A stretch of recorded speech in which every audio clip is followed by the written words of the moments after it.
Sejak dulu, kita manusia selalu suka meninggikan dirinya, menganggap dirinya makhluk paling sempurna dan paling penting untuk tetap adanya alam semesta.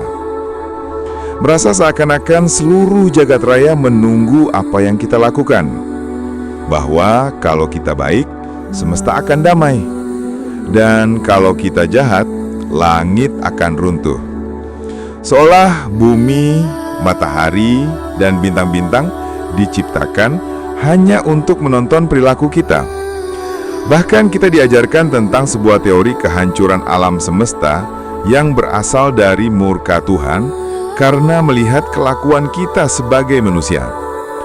Konon kitalah khalifah di muka bumi. Tapi benarkah demikian?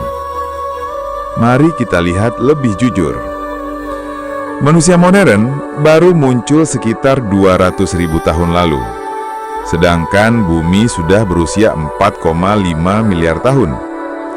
Dan semesta 13,8 miliar tahun lamanya.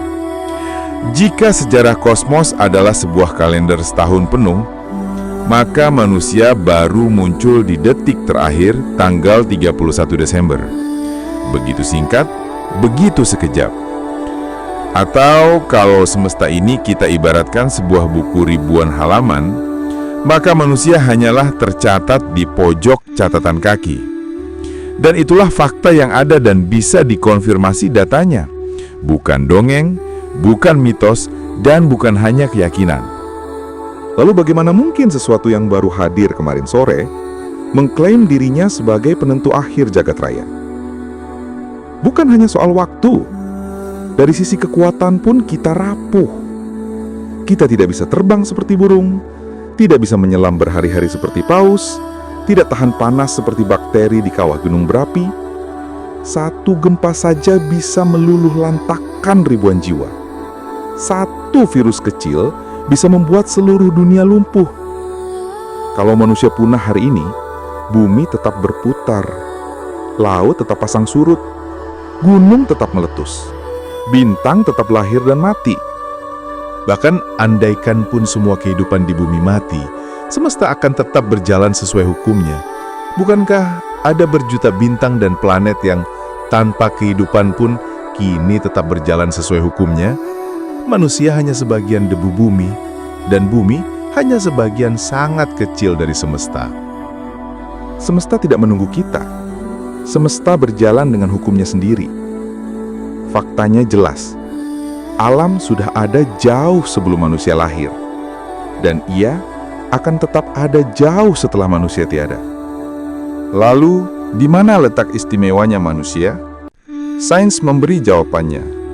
Bukan karena manusia penentu nasib semesta, melainkan karena kita mampu menyadari kecilnya diri kita.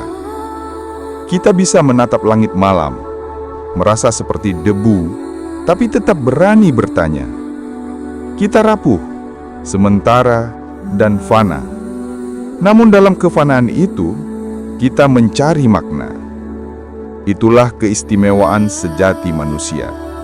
Bukan kuasa atas alam, bukan kendari atas kiamat, melainkan kesadaran untuk rendah hati di hadapan semesta.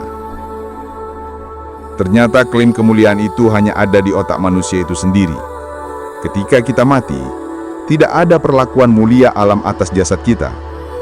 Jasad kita tak bedanya dengan jasad makhluk-makhluk lain, hanya sebagai rantai makanan bagi binatang dan organisme lain, cacing, bakteri, atau santapan ikan bila kebutuhan jasad kita ada di lautan.